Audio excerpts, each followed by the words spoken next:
Olá, meu nome é Gabriel e eu fiz um vídeo respondendo a uma pergunta de um evolucionista e esse evolucionista foi lá e reagiu a esse vídeo. E hoje nós vamos responder a esse vídeo onde ele reage a esse meu vídeo que eu respondo ele. Como o vídeo dele ficou muito grande, eu vou fazer um resumo e responder apenas os principais pontos, beleza? Começar com um vídeo, parar de enrolar. E aí, rapaziada, hoje vou refutar um desafio barra pergunta que foi feito lá no TikTok por um evolucionista. Só deixando claro, não foi um desafio nem uma pergunta. Quer dizer, foi um pensamento meu. E nada contra você tentar refutar esse meu pensamento. Os predadores do tubarão, como a baleia orca, costumam utilizar dessa fraqueza para paralisar o animal e comer ele vivo. Então eu falei, por que um designer inteligente iria criar uma fraqueza tão idiota, né? Você começa o vídeo falando que não fez um desafio e nem uma pergunta, mas aqui nesse trecho, como eu acabei de mostrar, você falou uma pergunta, por que um designer faria isso? No caso, por que o designer faria algo tão idiota na sua visão? O que é uma pergunta? Eu fui lá e respondi essa pergunta. Vale salientar que eu particularmente não tenho nada contra você ou qualquer outro evolucionista, pelo contrário, eu gosto de debater e de fazer esses vídeos, né? Por isso que eu estou aqui a fazer. E eu particularmente também não tenho nenhum problema em admitir algum erro de raciocínio, desde que demonstre que eu de fato errei. E outra coisa importante é que eu não faço esses tipos de vídeo para tentar desmerecer as pessoas que eu refuto aqui, ou qualquer derivação disso. Eu não faço esse tipo de vídeo para fazer parecer a pessoa que eu estou refutando uma pessoa burra e ignorante. Pelo contrário, nesse caso aqui o Bill Silveira é alguém bastante inteligente. Colocado esses pingos nos is, agora podemos continuar. Existem três tipos de criacionismo: o criacionismo científico, o criacionismo religioso e o criacionismo bíblico. Isso é de acordo com a própria comunidade criacionista que você defende. Mas assim, existem inúmeras religiões que defendem teorias criacionistas. Você simplesmente dividir entre religioso e bíblico é meio bizarro, porque o bíblico é religioso. E dentro desse religioso tá várias religiões que você simplesmente está ignorando a existência delas, ou pelo menos diminuindo a existência delas. Então ainda tem esse problema aí, um pouquinho, eu acho bizarro, e um pouquinho imoral, ao meu ver. De fato, você olhando a olho nu, né? A expressão idiomática, olhando a olho nu, pode parecer de fato estranho. Entretanto, o Adalto fez essa divisão apenas para dizer que o criacionismo bíblico tem fundamento e os outros criacionismos religiosos não têm fundamento. Agora, se você discorda do Adalto, aí a história já é outra. Mas é basicamente por isso que ele fez essa divisão. Quando você faz uma pergunta aos criacionistas, é necessário que você diga qual desses você está perguntando. Eu estou perguntando para aquele que nega a evolução. E qualquer um deles serve nesse caso. Mas, aliás, eu falo, inclusive, designer inteligente. Você sabe de qual é o designer inteligente. Então, só por isso, você já deveria saber quem eu estou mais me referindo. Mas, no geral, eu estou me referindo a todos aqueles que negam a evolução. Eu não lembro agora se você realmente disse isso. Entretanto, se você disse, então é erro meu de não ter prestado atenção direito. Mas, ainda bem que isso não acarretou nenhum problema significante no vídeo. Se você está perguntando, o criacionismo científico, por exemplo, não se baseia em pressuposto religioso, se baseia em pressuposto da natureza. Vamos lá, Gabriel. Não se baseia em pressuposto religioso. Qual é a sua religião? Quem você acha que foi esse designer inteligente? Eu aposto, até pelo seu conteúdo religioso no Instagram não, desculpa, no TikTok, que você vai falar que esse designer inteligente é o Deus bíblico. Na sua visão, é o Deus bíblico. Dentro dessa comunidade de criacionismo científico, que vocês dizem ser científicos, existe uma maioridade enorme da comunidade que é cristã. Primeiro ponto a ser salientado é que a teoria do design inteligente não trabalha com a identidade do designer. Ela não sabe quem é o design inteligente. Daí, algumas pessoas acreditam que esse designer seja um ET, outras acreditam que seja Deus. Eu sou essas que acreditam que o design seja Deus, mas isso é fora da teoria, pois a teoria não trabalha com a identidade do designer. Outro ponto importante é que, de fato, a maioria das pessoas que defendem o design inteligente são pessoas religiosas, pessoas que acreditam em Deus. Só que isso é simplesmente o caminho natural. É algo completamente ilógico você ser ateu e acreditar que o universo foi criado. Ainda mais se você falar que foi criado por ET, né? Porque esse ET, inevitavelmente, vai ter os atributos de Deus, ou seja, você simplesmente não quer chamar de Deus ou não quer admitir que Deus não exista. Então acaba sendo o caminho natural e alguns ateus acabam se convertendo mesmo. Mas ainda assim, existem ateus que acreditam que o universo foi criado por ET, apesar de eu achar ilógico, mas essas pessoas existem. O Eplin fala que existe defensor ateu do design inteligente, mas ele nunca citou o nome de um. Então também não posso citar o nome de um aqui. Pelo menos eu não posso citar o nome de um cientista, mas eu sigo uma pessoa no TikTok que acredita que o universo foi criado, né? Ele acredita na evolução também e acredita que o universo foi criado, mas ele é ateu. Então ele não fala que foi Deus que criou, apesar de eu achar isso ilógico, entretanto. Ele acredita que é assim que funciona. Acredita no Deus bíblico. Não só isso, como historicamente essa ideia de criacionismo científico não existia até meados do século passado, quando os criacionistas tentaram implementar criacionismo como matéria nas escolas públicas nos Estados Unidos. Mas o problema é que teoricamente você não poderia fazer isso, porque como o criacionismo parte do pressuposto religioso, e o primeiro artigo da Constituição norte-americana diz que o Estado e a religião são separados, então a escola pública não poderia ensinar esse tipo de coisa. Mas aí, vocês mudaram alguns nomes e fizeram umas manipulações ali para tirar esse tom religioso. Digo ainda mais que no caso Dover, essa ideia de criacionismo ser científico foi julgada na Suprema Corte Americana e foi comprovado que não era científico. Isso aqui a gente está falando de história, mas a gente não está falando de história de ontem não, a gente está falando de história do final do século passado. O que eu acho. O que aconteceu nesse julgamento nos Estados Unidos é que o juiz ele não conseguiu fazer a distinção entre o criacionismo bíblico e o criacionismo religioso, como você também não está conseguindo fazer essa distinção. O criacionismo científico ele é mais antigo que a evolução. Veja bem, criacionismo científico, ele diz o seguinte: leis naturais e processos naturais não dão origem à vida e universo. Alfred Russel Wallace tinha uma evolução onde dizia que o cérebro humano era complexo demais para evoluir por processos puramente naturais. Então necessitava de um designer para o cérebro humano. E ele não era menos evolucionista que o Darwin por causa disso, apenas tinha um ponto de diferença, um ponto de discordância. Mesma coisa acontece com o criacionismo científico e o criacionismo religioso. Não é porque ambos dizem que existe um grande arquiteto no universo que ambos são a mesma coisa. Platão e Aristóteles defendiam isso e eles não eram religiosos ou acreditavam em deuses.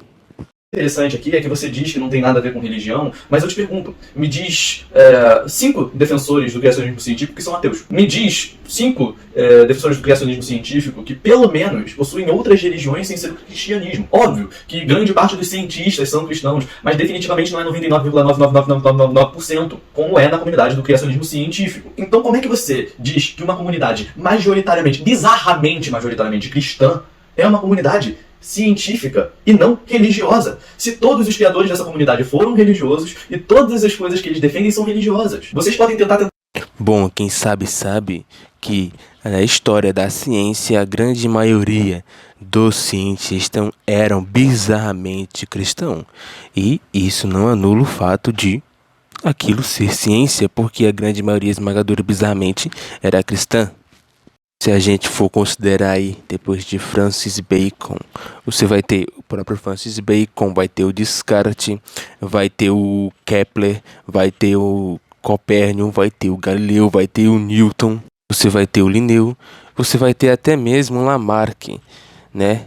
Você vai ter quase um Darwin, porque ele quase foi um teólogo. Você vai ter o Louis Pasteur, e eu tô só citando nomes de cabeça aqui, né? Bom, dizer que a maioria da comunidade do criacionismo científico é bizarramente cristã, portanto não é científico, é a mesma coisa que dizer que naquela época que eu acabei de citar, se a gente for contar aí depois de Francis Bacon, ou seja, depois de Francis Bacon, não era ciência de verdade, porque a maioria esmagadora era cristã. Se distanciar de termos como Deus ou criação, mas o designer inteligente nada mais é do que um termo utilizado para disfarçar descaradamente o termo Deus. Inclusive, o livro que sugere a palavra designer inteligente, With Pandas and People, é um livro que possui textos cristãos, textos criacionistas cristãos, que você muda alguns termos, como Deus por designer inteligente e criação por design. Digo ainda mais, eu já li, por exemplo, A Caixa Preta de Darwin do Basco Big, que você deve conhecer, sendo criacionista. Se você pega esse livro e troca todos esses termos, que supostamente, de acordo comigo mesmo, estão sendo usados para mascarar o tom religioso desse tema, e substituir pelos termos religiosos, como designer inteligente você substitui por Deus e criação, e design você substitui por criação, no final você vai ter um livro que não vai perder o sentido original. E isso é muito claro. Inclusive eu já fiz esse experimento com vários trechos do Caixa Preta de Darwin por recriação mesmo, demonstrando o viés religioso desse movimento. O livro que você falou eu não li, inclusive acho que eu vou marcar ele aqui para eu ler, mas o do Birri eu li e simplesmente não consegui identificar o que você falou. Entretanto, mesmo que o que você falou seja verdade, pelo que eu vi aqui do seu vídeo quando eu assisti pela primeira vez, é que você está fazendo uma confusão entre pré-suposto e a posteriori, que mais na frente eu vou explicar isso.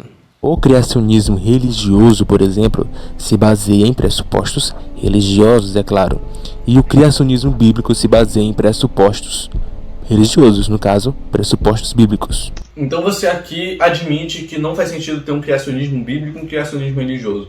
No começo do vídeo eu falei que ia responder só os principais pontos do seu vídeo, mas parece que eu sou mentiroso e estou comentando sobre praticamente todo ponto que você fala aqui. Eu já expliquei anteriormente essa questão do criacionismo bíblico e o criacionismo religioso, então eu vou repetir de novo.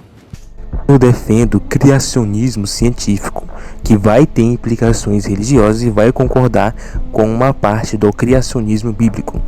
O professor que vai concordar com alguma parte do criacionismo bíblico. Então você admite que tem um viés religioso, que tem uma parte religiosa. Se tem uma parte religiosa, não é científico. Sua Adalto Lourenço. É aqui que eu vou comentar sobre a sua confusão sobre pressuposto e a posteriori. Pressuposto, segundo o dicionário de Oxford, que é o dicionário do Google, é aquilo que se supõe antecipadamente. Já a posteriori, sem entrar em termos muito técnicos, é aquilo que se conclui depois da experiência. O criacionismo científico não concorda com o criacionismo bíblico por um pressuposto, mas por uma a posteriori, depois da investigação que se conclui. Na verdade, depois da investigação que temos a conclusão, que temos a evidência, é que essas evidências vão concordar com aquilo que o criacionismo bíblico estão falando. No livro dele, 10 mitos sobre o criacionismo, explica isso muito bem. Nessa imagem que eu estou mostrando para vocês podem ver a diferença entre o criacionismo científico, criacionismo religioso, criacionismo bíblico e até mesmo a teoria da evolução. Mas você aqui vai dizer que a teoria da evolução, a seleção natural, é um pouco aceita pelo criacionismo científico. Eu te pergunto, você acredita mais ou menos? Como assim? Você acredita, mas você não acredita que pode levar muito longe? Vocês podem ver as diferenças. Sim, é basicamente isso. O design inteligente não é fixista. Existe seleção natural, existe microevolução entre aspas, que o Adalto chama de microvariação. Nem os evolucionistas, nem os criacionistas gostam de utilizar esse termo, microevolução ou macroevolução. É apenas uma maneira didática. E as coisas semelhantes que tem. E pasmem, a evolução tem coisas que concordam com o criacionismo científico. Não, a evolução não tem coisas que concordam com o criacionismo. Isso é você não entender o criacionismo. Esse criacionismo supostamente científico seu pode adotar algumas coisas da evolução, mas a evolução não adota um criador. A base da sua teoria, a evolução não adota. Vocês podem ver. Eu não disse que a evolução concorda com a espinha dorsal do criacionismo. Eu disse que a evolução concorda com algumas coisas do criacionismo. Uma dessas coisas é a seleção natural, que existe em ambos, e a microvariação, que também existe em ambos. E que o design inteligente está dentro do criacionismo científico, porque o criacionismo científico se baseia apenas e unicamente em pressupostos da natureza. Design inteligente é um outro termo para criação. E é isso que o design inteligente faz. Como vocês também podem ver, algumas coisas no meu vídeo agora, através do seu, eu percebo que eu não expliquei direitinho essa coisa do criacionismo e do design inteligente. Mas o design inteligente está em uma bola menor e o criacionismo uma bolha maior, porque o criacionismo científico concorda com tudo do design inteligente. Por isso que todo o design inteligente está dentro do criacionismo. Entretanto, como a bolha do design inteligente é menor na imagem que eu mostrei, isso é porque o design inteligente não concorda com tudo do criacionismo científico. Mas sim, o design inteligente é criacionismo, mas essa distinção entre criacionismo científico e design inteligente é uma divisão de teoria. Olha, a gente tem coisas que concordamos, mas não somos a mesma teoria. Esse é o lance da questão. O design inteligente é um tipo de criacionismo, mas não é aquele criacionismo, ou aquela criacionismo, seja lá qual for o outro criacionismo, a outra teoria criacionista. O Adalto, por exemplo, ele tem uma teoria criacionista que ele mesmo fez, que ele chama de teoria da criação especial. O design inteligente concorda com a teoria da evolução. Uma dessas coisas, como está escrito, é seleção natural. Na visão de mundo do design inteligente, um criador, um designer, criou um ancestral comum ou vários ancestrais comuns. Você acabou de concordar que tem viés religioso, botando esse não, esse sim. Porque existem criacionistas que acreditam que quem criou o designer inteligente são alienígenas. Mas você acabou de falar que tem viés religioso, apontando o esse não para o alienígena e o esse sim para a Bíblia. Como você quer fazer isso e dizer que não tem viés religioso, que você não parte de pressupostos religiosos? Você aqui admite, ou pelo menos se contradiz, nessa questão do criacionismo científico não partir de pressupostos religiosos. Basicamente, dá para me resumir o seu vídeo todo nesse único ponto, que inclusive foi o que levou ao título do seu vídeo. Vou lá explicar isso de novo, porque eu já falei isso anteriormente. Você aqui faz uma confusão de pressuposto com a posteriori. Segundo ponto, o design inteligente ele não fala quem é a identidade do design. Isso é fora do designer, fora da teoria do design inteligente. Os próprios defensores defende quem eles acham que é, mas fora da teoria do design inteligente. E isso não se dá através de método científico, mas de um método filosófico. Por isso até mesmo que é fora da teoria do designer inteligente. E isso é justamente a posteriori, porque depois da análise das evidências, depois do experimento, chegamos à conclusão que é mais lógico que esse designer seja Deus. O Michael Behe defende um ancestral comum e o Marcus Veblen vários ancestrais comuns. Darwin's basic concept and his tree diagram was a tree of life that... Como que o Michael Behe, e isso eu realmente não entendo, e fica uma pergunta, admite um ancestral comum e não admite a evolução? Isso pra mim... All living things today... Também não vejo muito sentido ele defender um ancestral comum. Entretanto, deixa eu fazer aqui o advogado do Behe. A evolução trabalha com um mecanismo que o Michael Behe discorda, que é o acúmulo gradativo de modificações ao longo dos milhões de anos. Bom, outro ponto importante é que, segundo Thomas Kuhn, um dos grandes feitos da teoria do Darwin foi retirar Deus da jogada. Então, o Behe basicamente trocou o mecanismo e colocou um design na jogada. Back to one common ancestor. But creationists have the idea, our idea is that we can trace things back to basic kinds, not one, but many different basic kinds that were created, and they've adapted and speciated and so on to give what we see today. So instead of a tree, creationists see it more of an orchard, where each tree in the orchard is a basic kind from which the branches actually are the species and things we see today. And adaptation and natural selection are involved in that process. E o que acontece? Pegando um pouco aí da visão do Marcus Veblen, esses vários ancestrais comuns dão origem a todos os seres. E como que eles vão dar origem a todos os seres? Através da microevolução, onde está lá a seleção natural. Então, basicamente, a diferença entre a evolução e o design inteligente é que o design inteligente coloca um projetista, uma mente inteligente, criando vários ancestrais comuns. E como isso não é religioso, cara? Eles evoluem, mas não Não tem nada de religioso aí, né? Para ser religioso, você teria que usar algum livro sagrado, alguma religião. E estamos usando apenas as evidências da natureza. Mas eles não chegam à macroevolução, apenas na microevolução. Você sabe o que é macroevolução e o que é microevolução? Porque você acabou de demonstrar que você não sabe. Macroevolução e microevolução não são fenômenos diferentes, são termos interpretativos. Vamos lá, vamos entender uma parada. Se eu tiver... eu posso abrir a calculadora aqui? Beleza. Vamos abrir aqui a calculadora no computador e vamos fazer uma conta de uma metáfora minha para você entender essa parada. Vamos lá. Vamos supor que eu sou imortal, né? Eu sou imortal e eu não morro de fome, eu não morro de sede, eu não morro de morte matada, basicamente eu vou viver para sempre, não tem como me matar. E eu recebo 5 centavos por mês, certo? E não gasto, porque eu não tenho que comprar comida, não tenho que comprar, não gasto esses 5 centavos por mês, eu ganho e vou acumulando. Esses 5 centavos por mês, em um ano, né, que são 12 meses, vai virar 60 centavos, certo? Então, vamos supor que eu pegue aqui e... Como é que vai ser em 1 bilhão de anos? Quanto de dinheiro eu vou ter? Se você sabe o mínimo de matemática, você vai saber que eu vou ter... A conta deu errado.